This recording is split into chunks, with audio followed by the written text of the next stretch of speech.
Well, that sinking feeling, where's the program we were supposed to air this morning?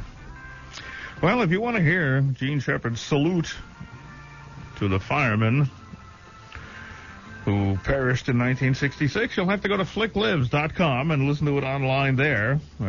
Tape from the broadcast on Saturday morning. It seems not to be here. Fortunately, since I left everything last week, we have side 2 of one of the tapes we listened to last week instead. Oh, boy, oh, boy, oh, boy. From sometime, 1963 or 1964. I don't have my notes on this one. And no apparent date. It's one of Gene Tepper's programs. Shepard's First Martini. That's the story we're going to hear now. Oh, well. So we get a fresh show. 2 shows in 1 week. Can't be bad, can it? Here's Gene Shepard. You're on Mass Backwards, WBAI, New York.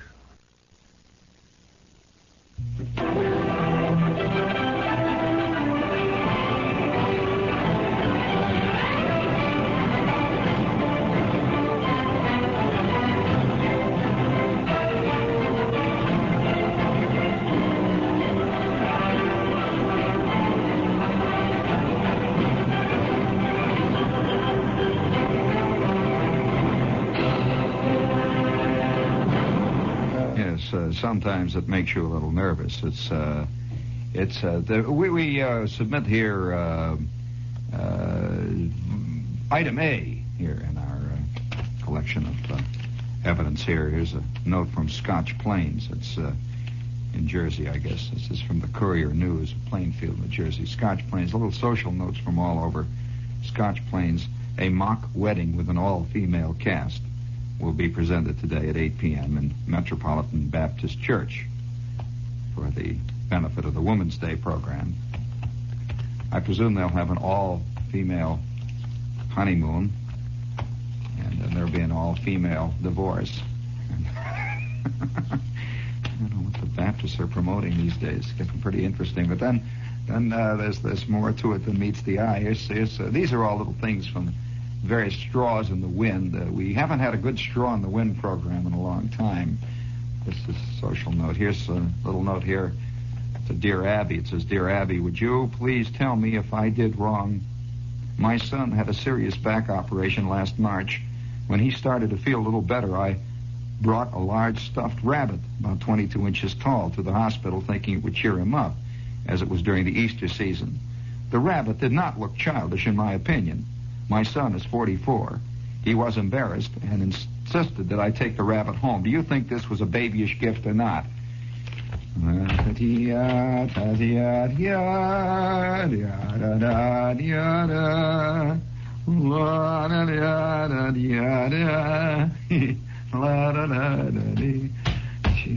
word must have been another version of Hades for that guy for about 4 hours when the word got around. Here's the kind of friendly little letter here that says, this is from one of our spies out in the Middle West. So if you think that nuttiness is only centered around Plainfield and the certain parts of the Bronx, here's one here. It says, I went to see Cleopatra several times since its showing in Cleveland. One cannot help pondering about the greatness of Cleopatra's history. Those who are responsible for its production should receive bows for their ingenuity. To be able to depict and delve into the past as far back as 45 BC from our present shallow, atomic, and unglamorous age. To see the graceful and lavish gowns of that period is enough to take one out for at least 4 hours from this artless present-day life. Even while observing these fabulous scenes and listening to the crafty script of Cleopatra, one has to be annoyed by the crunching of popcorn and peanuts.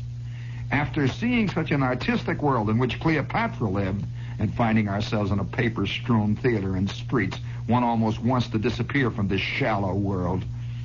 Maria Cone, Cleveland. I guess she really believes that it was that way. People always do, I guess. I guess they believe that the Bible really started with Charlton Heston. That's really the way Moses was, you know. Big square jaw, walked around, people turning to salt. Well, it's getting, it's getting a little scary because I read a report recently on the big film festival at Cannes. And no, this is getting to be really a serious problem in our world today. It's getting to be more and more serious as time goes on. The people are confusing movies and the theater in that for real life. They really are. That real life. See, to her, Cleveland is a terrible drag. Those great big sets, those gigantic Cleopatra sets, were far more attractive to her, and they seem far realer, and we're part of a real world. This is a crummy, paper-strewn world that she. Now, I don't know whether or not anybody's ever really made a movie the way Egypt really was in 45 B.C. I don't think it would be very easy to do. You know, first thing I've got to point out, they had different kind of plumbing. You know, there's a lot of things that were different there in 45 B.C., baby, that you don't really get depicted in those movies with Elizabeth Taylor and all those people. You know, speaking of that Cleopatra fiasco, there's a gigantic sign over here on Broadway, or it's 7th Avenue over here where it's playing, that movie house. A fantastic sign. It's tremendous. And somebody has written underneath it, you know, this insane pop art type pose where Cleopatra is lounging there on a Egyptian chaise lounge, and hovering over her is Mark Antony, and in the back is Caesar, and somebody has written under it, "Just married," which I kind of like that one. Just written a just calm little remark. Well, in context, it stands there. But you see, I think the problem that we're getting into here with this business of the film world. Did you hear about at Cannes the millions of people gather? Of course, it's not really millions, but it's a tremendous thing. It's an enormous traumatic event for them. It goes on day and night. It's like worshiping at the shrine of some kind of new church or something. And they carried through the streets of Cannes on a specially built chariot Sophia Loren, surrounded by Vestal virgins and various palace guards and one thing or other. And, somehow it has overtones of religion, the Vatican, and everything else. And they're all there yelling and screaming, and guys are prostrating themselves in front of the great chariot that Sophia Loren is being drawn on. And I guess it is better to live in 35 millimeter or 70 millimeter than it is to live in lousy 8 millimeter Bronx type film, you know.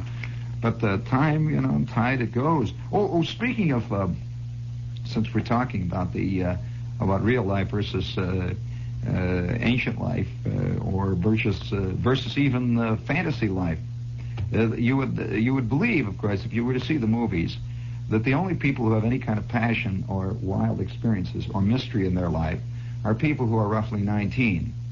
You know what I mean. At what age does Audrey Hepburn play in the movies? It's that eternal, Peter Pan kind of thing.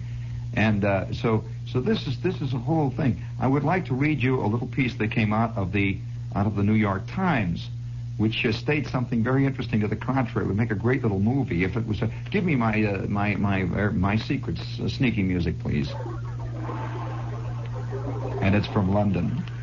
Yes, London, where all the mystery happens, where those great fogs descend, not on cat's feet, but wearing enormous Sears Roebuck overshoes, descend on London over the sinister Limehouse area and the Thames and the ancient battled towers of the olden kings.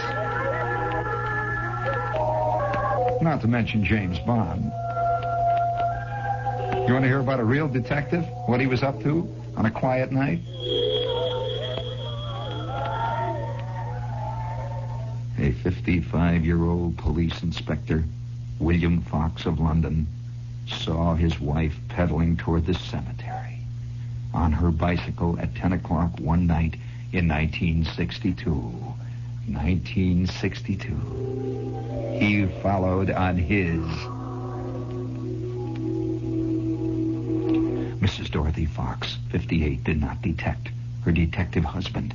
At the cemetery, she took up a position behind a big tombstone.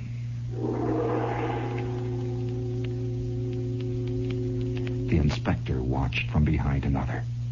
For 2 hours, until midnight, Mr. Fox watched Mrs. Fox, while she watched the nearby window of an apartment occupied by the inspector's secretary.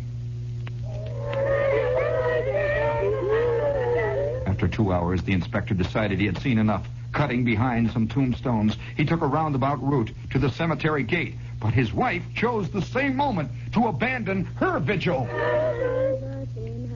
The two crashed head-on in the dark. Mrs. Fox on the bicycle, Mr. Fox on foot. It was like a scene from a French farce, a judge commented as the story was told at a divorce hearing recently. As husband and wife picked themselves up, Mrs. Fox recognized her husband and accused him of having an affair with the secretary. The husband denied it. Mrs. Fox went to the secretary's apartment, woke her up, and accused her. The secretary denied it. I'm led to the conclusion, the judge said, that I am dealing with a morbidly suspicious wife, getting it into her mind that her husband was unfaithful and giving him the stick year after year, nagging him incessantly.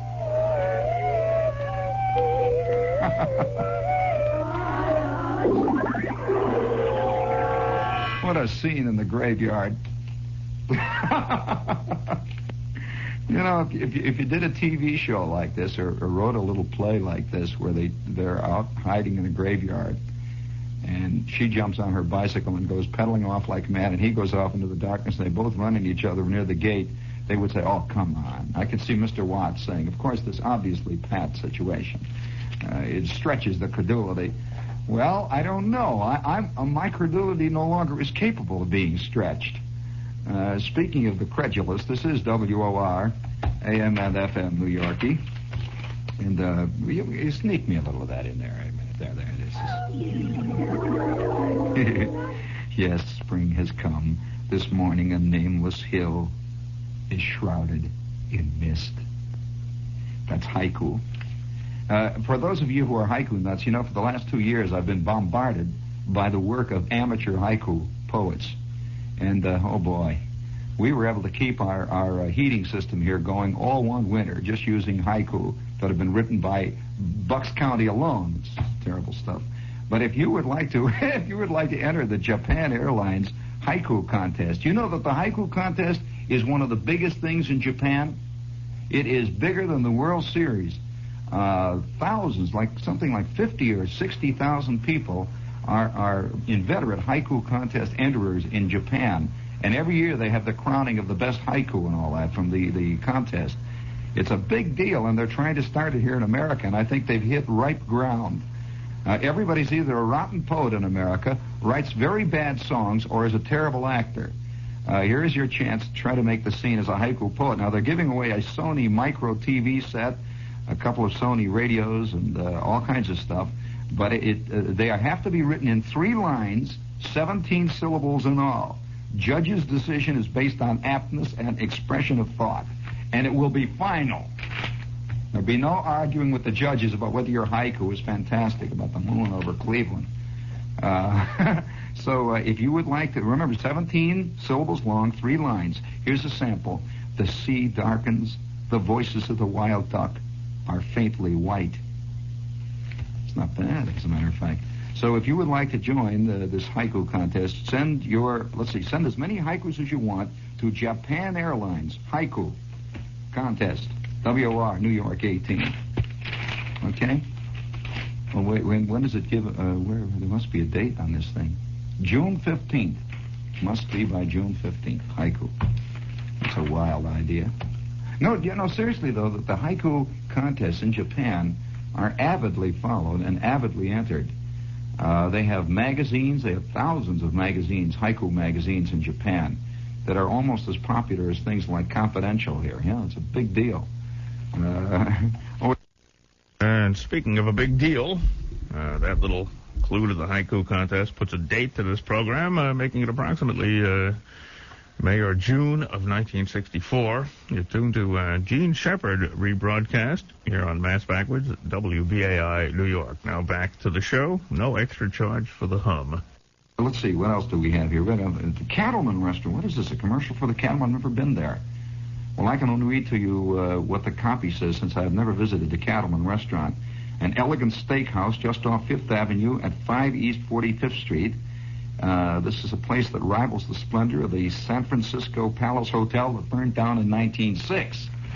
Now, I don't know what that has to do with your steak, but they have a frontier-like atmosphere. An air of intrigue pervades its gas-lighted interiors as diners peer through the beaded curtains, identifying the parlors of Madame Mustache. What is this?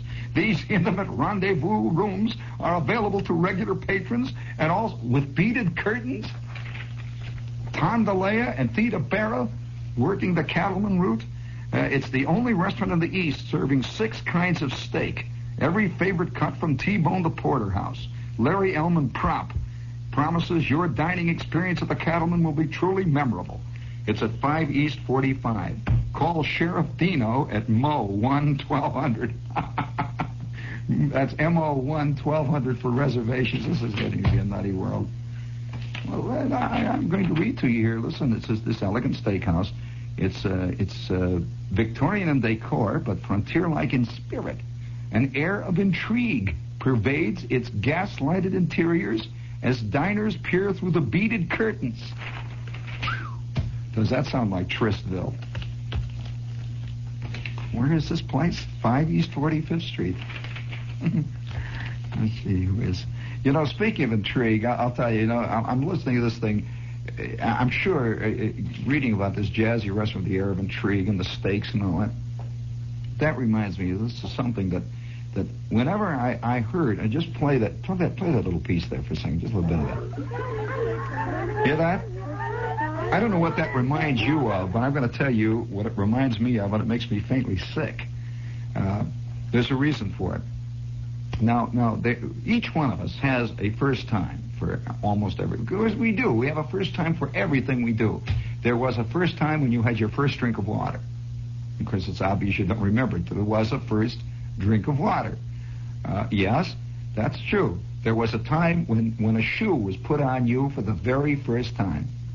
The very first time somebody put a shoe on you. The very first time your hair was cut. All these various things are gigantic firsts. Well, I'm going to tell you about a gigantic... And most of the firsts in our lives fall flat on their you-know-what. They do not work. As a matter of fact, most kids, when they get their first haircut, blow their stack, fall down and knock over the bottles of Tiger Oil and everything else and scream and yell. Barbers really hate this. I don't know of many things that work out on the first time. Really, shoes, oh, no. Many a kid has a fit for a month when they put his first shoe on. He really does. Spends all the rest of his time trying to drag it off. Many a kid, his first drink of water, he erps it up. Just like that. Boom, out it comes. So hardly anything. But yet we always think it's going to be fantastic. Well, I'm going to tell you a thing that happened to me, which I don't think I've ever discussed this, because it's one of those painful moments. There's some painful moments, and don't think for 1 minute that I tell you this for therapy. Not a bit of it, because that's all long gone past. Forget it. It's that it may lead you to realize that things were not so bad with you either. That's all. It may be your therapy. Let's put it that way.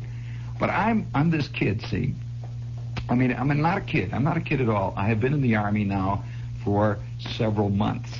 I have left the bosom of the great inverted bowl of eternal midnight of the soul, the Midwest. And I am now out in the world. Now, it's very difficult for anybody to envision the outside world, really.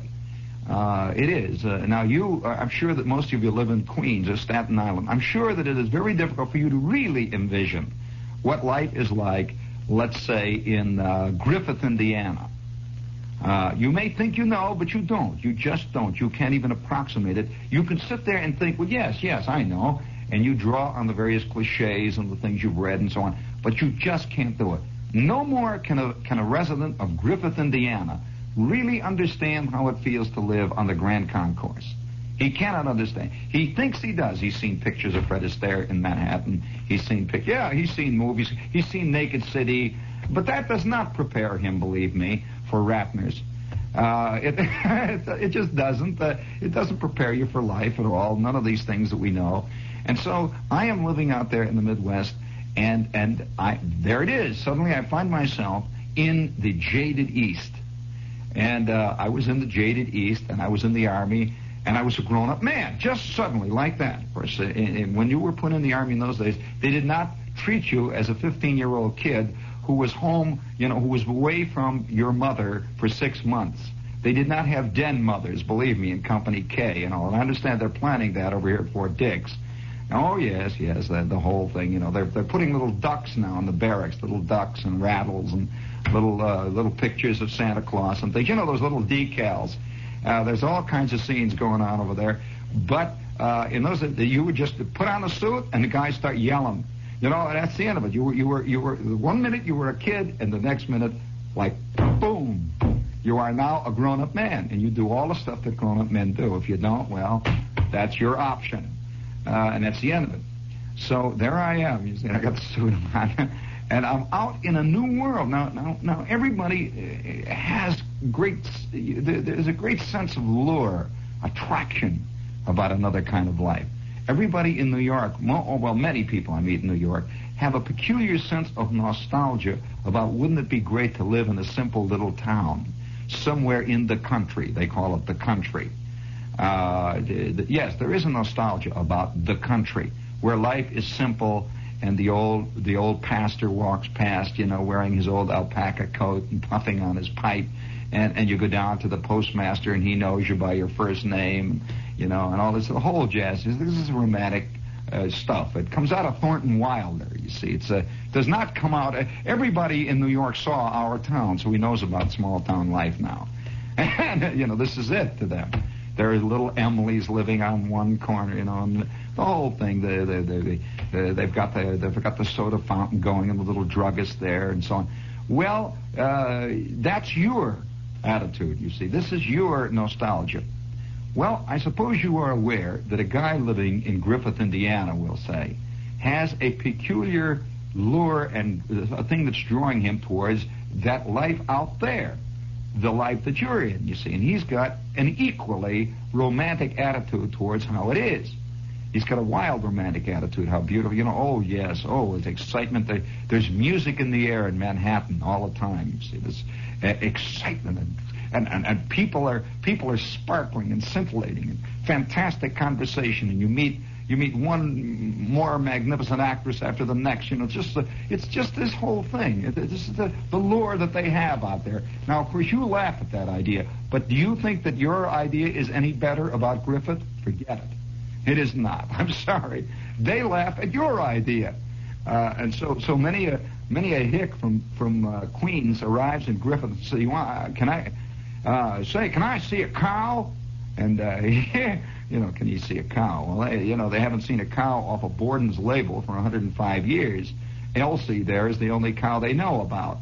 And so you've got this simultaneous lack of communication between people. It's very, very, very potent. And so when a guy makes the crossing, when you cross from one life to the other, you are really in a dangerous territory, a terrible zone, you see, because you're liable to be undone by your dreams.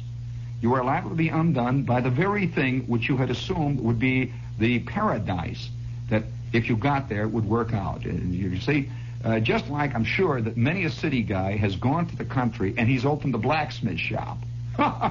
Hasn't been a horse in that town for 105 years, but he went there and opened a black. This happens all the time, this kind of thing. And conversely, the opposite happens when the guy from Griffith comes to New York. And so you got the scene. See, I'm this kid, and suddenly I am plunged into a world where all the things, I am able to do everything that I had always, you don't really want to do it, or you don't not want to do it. It's just the things that have always seemed infinitely alluring to you and pleasurable to you. And so I'm in Washington, as a matter of fact, and I'm there for just about a week. And boy, remember, I'm not from a little town. I'm from South Chicago is what it is, really. And Chicago is certainly not LaPorte, Indiana. So don't assume that I came from a place where you were knee-high in corn shocks all your life. Not a bit of it.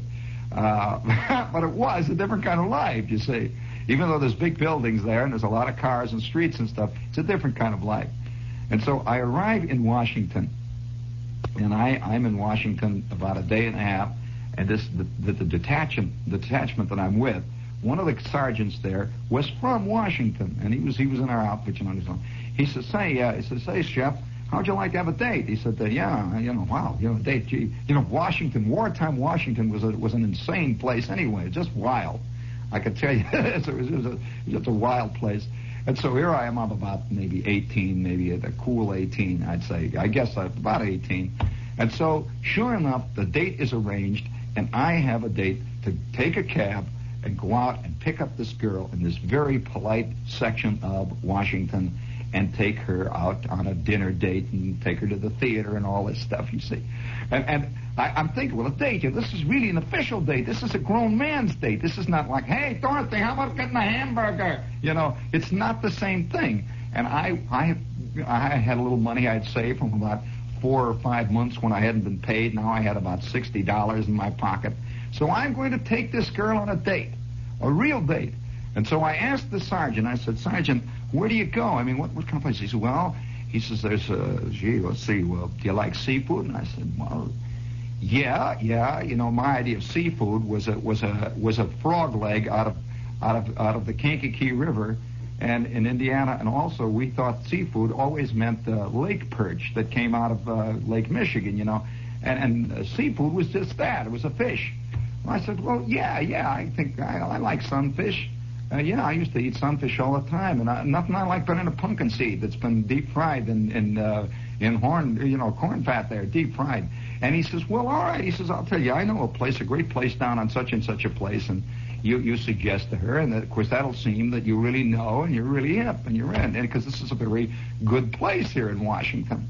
So I said, "Gee, wow, my idea of a good place was the Red Rooster on Calumet Avenue in South Chicago. You see, where hamburgers were 55 cents instead of 30 cents, which is where it's a good place, the Red Rooster." And so I said, "Yeah, that's great. And where should we go after?" He says, "Well, why don't you ask her if there's any shows she'd like to see that." And so I said, "Fine. Gee, wow, I'm all excited. Wow, I've seen all the movies with Jeffrey Lynn and all that stuff. And my eyeballs are popping. I'm ready to go. And I got my uniform all pressed and cleaned. And I'm in Class A's, and the whole business. And I'm even wearing the big hat. I got one of these big hats. And so I've got the big hat. And I'm all set. I go downstairs down to the base of the barracks there, and I'm waiting down there to get a cab. Well, now I must tell you for one thing, nobody in the Midwest ever takes a cab. Even in the middle of Chicago, nobody takes cabs. Cabs, the real people you see riding around in cabs are displaced New Yorkers who have gone to work in Chicago, who have got a cab monkey on their back. Who can't think of going anywhere without a cab. I know one guy that takes a cab from his bedroom into the kitchen. You get the cab monkey on your back, and you've got it. They're totally immobile. So you can see the New Yorkers riding all over Chicago in the cabs, you see. But nobody else ever takes cabs in Chicago. They're fabulously expensive. First of all, they're about twice or maybe even 3 times what they are here in New York. They put that old flag down there. It goes clunk. Theirs really makes a snap when it goes down. It's 3 figures already, it just lays down there, and then you've gone a block and a half. Well, so you don't take many cabs out there, and I never think in terms of cabs. Well, here I am in a new city, you see, and I'm going to play big, and he says, "Take a cab." So I hail this cab. I didn't even know how to do it. You'd be surprised how awkward a non-cab hailer is trying to stop one of them. You don't know, you're embarrassed, you don't have the aggressiveness, "Hey, cab, hey, come here, man, hey." This kind of thing. With a New Yorker, you sort of wave your hand a little bit. You vaguely feel like you're hitchhiking, or you don't want to interrupt this guy. They all look like they're hurrying somewhere, all kinds of things. So about 9 cabs go by, and I don't get a cab. And finally, I get one guy spots me as an easy mark. As soon as he sees that big Midwestern guy, he comes over and he says, "Where you going, Mac?" I says, "Blah, blah, blah, blah, blah, yeah, Northwest, blah, blah, blah." And he says, "Oh, okay." Boing. Boom. That meter starts to click. And it was the first time in my life I've ever taken a cab. I have never taken a cab up to this point. I'm fascinated by the meter. I'd always seen them in movies and that, but in movies they don't do that click or anything. Have you ever noticed that when Alan Ladd jumps into a cab, you don't ever hear the cab ticking, the meter and none of that stuff? It never does that. And furthermore, he's never arguing about the tip or anything. You notice they never argue. They never, nothing. It's always so clean and simple. You jump in and out. It's like that. Well, it's going ding, ding, ding, chung, chung, and I'm watching this thing. And then I begin to be aware that these little numbers that are going past mean money. I mean, M-O-N. Already it's like 90 cents, and I've just gotten in this thing. I'm used to going on the streetcar, 15 cents across town, all the way from Cicero, all the way up to Lake Forest, 15 cents. Whoo, wow. And this thing is dinging away, and I don't know where we're going. Well, I'll tell you, we must have gone to this part of Washington by way of Baltimore. This guy knew a shortcut, you see, where he took what he called the Cape Cod Scenic Route. And we traveled down around down the bay there, Chesapeake Bay, and we saw all kinds of things, the sailing ships and all that. And he says, over there's the home where H.L. Mencken lived. And I was pleased, that was Washington. I thought he was in Baltimore. And we wound up wherever it was, and it was about a 6.5-hour trip. And so when he puts his hand back over the thing, and he says, that'll be 765. Shoo! My ears are ringing, already. My ears are a little dong, and I'm thinking, well, now I've got to take this cab back to take this girl to where we're going. And not only that, let's see, then we got to take a cab back when I'm bringing her home. And then I go, I can see $428 in cabs already tonight. I'm thinking, well, gee, what am I going to eat? So, my $60 is melting real quick. So we get in. I go up to her house, knock on the door. And by now, I'm already rocked. It's a beautiful house, It's a fantastic place. And sure enough, the girl comes. She's very gracious. And what you learn immediately when you're from the Midwest and you come to the East is that everybody here has a secret code, and they've all learned about a lot of things which are only hypothetical and theoretical to you. This girl, she went to the right schools, and she's got beautiful manners. And of course, Hammond High is not quite Briarcliff. It's not quite, Bennington. And she's very, there's a certain air, it's like a born officer. And I'm ready to go. So she said, well, where will we go? I'll make a suggestion. She said, since you don't know the town. I said, oh, no. I know, you see. I said, oh, no, we're going to the blah, blah, blah, blah, blah, blah, Whoopee Club. She says, oh, well, that's very nice. Gee, I see I'd rung the bell there, see. So we get in the cab, and away we go. Well, what amazed me was that getting back from where we were, we were only about 9 blocks. It was just an amazing trip, you see. It's a fantastic. This guy even knew a better route, you see. But this one, it only came to $1.40, you see.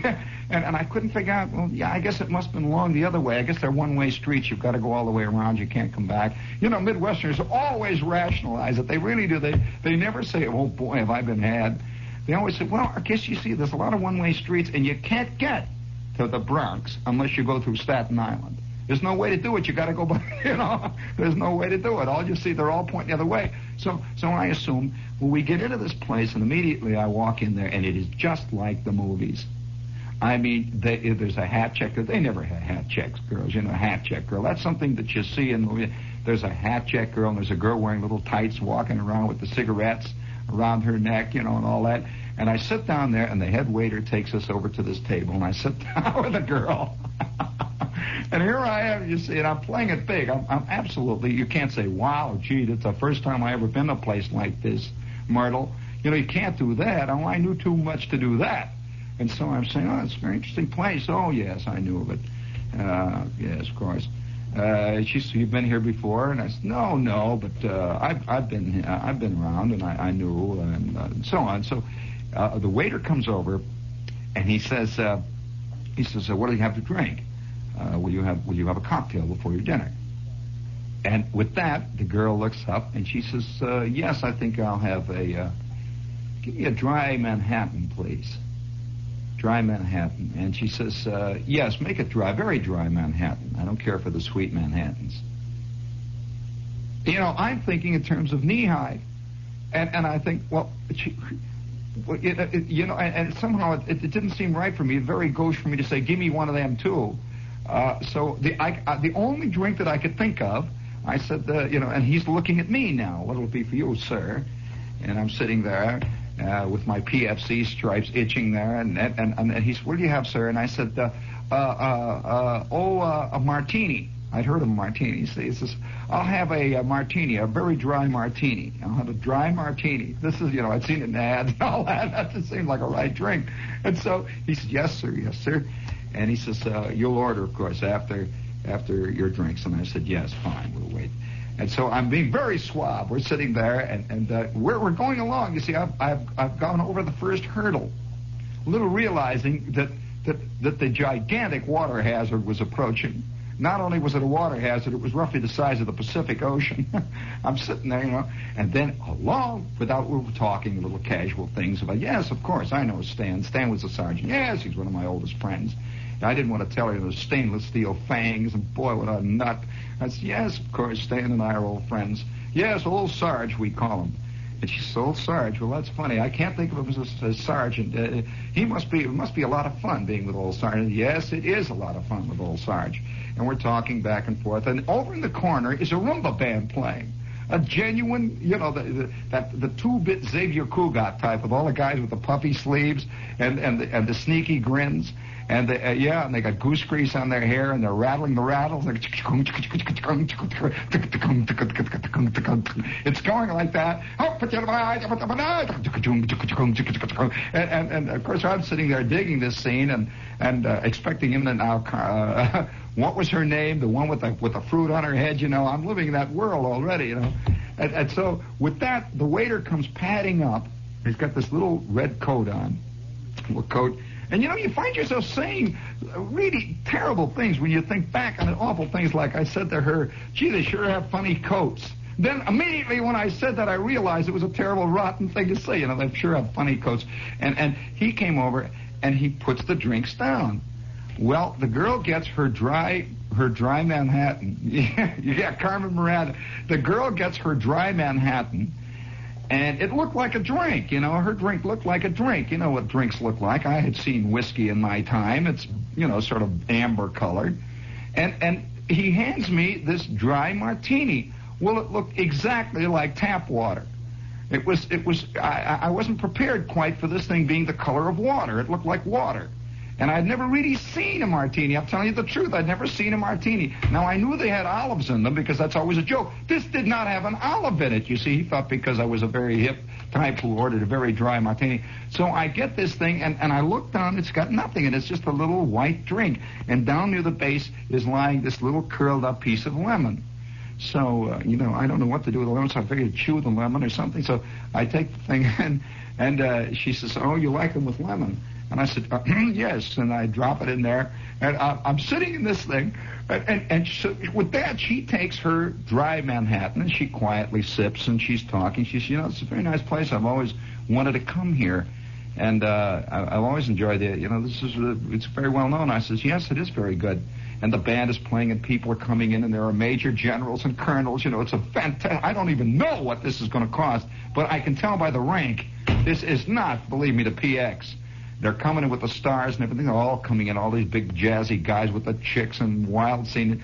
And it's beginning to develop, you see. And now they're up on the floor and they're dancing congas and stuff. And I'm watching this. And the one just absolutely unconquerable fear was that she was going to ask me to dance this thing. Because they all seem to know how to dance this. It's the Latin American dances. They're going in the majors. Leaves are rattling. And you see these guys, these commanders and captains in the Navy up there doing these dances. And I'm watching this thing, and I'm sitting back there in the dark trying to play it cool with my drink. Well, I take the drink, and I sip it a little bit. And now, I don't know how to tell you this, but it did not taste like anything at first. I just went... it was kind of disappointed because I'd always seen pictures of guys taking a drink and boom, it hits them, that theatrical thing. So I tasted, gee, it's kind of vaguely funny. It's a sweet, kind of an unpleasant taste, but yet, it's a kind of an odd taste, interesting taste. And the girl was sitting over there, and she's drinking hers, and she's about 3/4 through with this thing already. She's obviously been brought up from the age of 5 on fine old brandy. She was weaned on Harvey Bristol cream, that kind of thing. You see, the Eastern families are like that in this. And so here I am, strictly an Ovaltine type, and I've got this gigantic dry martini in front of me. So I sip a little more of this thing, and I said, well, this is nothing, not bad. And she says, may I have another drink before we eat? And I said, oh, of course. And I look over, and by now I'm beginning to feel this thing, but I don't know that I'm feeling it. So I wave to the waiter, and I say, waiter. And everybody sort of kind of looks, and you don't have an idea. You're even yelling. Here I'm, waiter, in this joint. And he comes over. He comes hurrying over, and I say, she wants what is that thing you were drinking? Thing there? And she says, I'll have a dry Manhattan, please. And he says, and you'll have another one, sir? And I said, of course. And he goes off, and I'm saying, she's looking at me kind of funny, and I'm drinking this thing. I can't taste it at all. And I'm drinking more and more, and now I am down at the bottom of it. I like it, and I've got another one in front of me, see? So I sip. This is even colder. Tastes good. And all of a sudden, I had to go, where. Well, I get up, and I start walking, and without any warning, the band is playing. It was the most insane feeling. It was as though everything was going. I could just hear things ringing and going, and everything was rocking, wildly rocking. And I kept walking, and it was, what a feeling. And I was sweating, and immediately it hit me. I'm sweating like bullets are just popping out all over. I'm sweating. It's sweating. I can just remember the icy, cold sweat, and it's going. And I remember asking this waiter, where is the Iowa? And everybody turns around and looks, and I can't hear them. It's as though everybody is talking to me from 1,000 miles away. And not only that, there's a great time delay on them. It's like they go, blah, blah, blah, blah. And their mouths go, and I don't hear it for like 5 minutes later. Then I hear, and then I answer that, and they're already on something else. And so, and I can hear everything ringing. The band is going, the sound that's going, I'm sweating. Well, I get inside this place, and there's a guy in there. He said, I don't know what this guy is doing. And he's brushing me off with a thing, with a hairbrush. They don't do that. He's brushing it. And I started looking at him, and I remember saying, what are you doing? Yelling. And somebody came in and said, shh, you're disturbing to that. And I'm sweating all over, just sweating. And so the guy says, you better wash your face. I said, I gotta wash my face. So I'm putting the water on, and I go back out. And I'm walking past her, and I see this girl. And I'm walking towards her, and it's like she's moving around. She's going sideways, always moving back and forth. And I sort of sit down real heavy, and I think to myself, you've got to sit straight, very straight, look straight ahead, and talk to her very straight. And I start to talk to her, and her voice is going. She's saying things, but I can't hear it really. It's funny. It's like nothing works. And she would go, and then the waiter is between us. And he is giving me a big piece of paper. I guess we are supposed to order. I can't. It's all going. And I hear her saying, she's saying something, and I say, I'll have the same. I'll have the same. It's ringing and ringing and ringing. I'm sweating and sweating. It's worse and worse. Well, all I remember of the night, from that time on, it was a blank.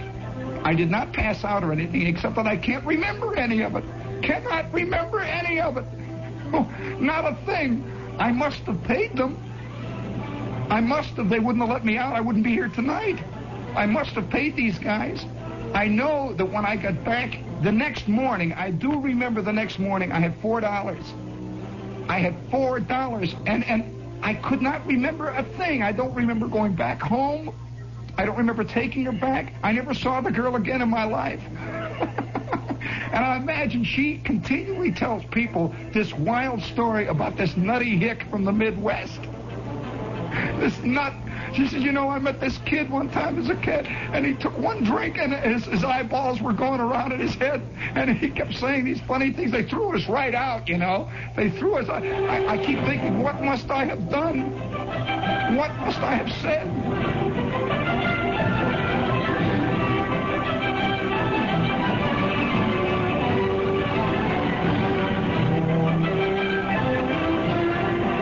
Now, that batch of film you sent the other day with all those women going, what's this?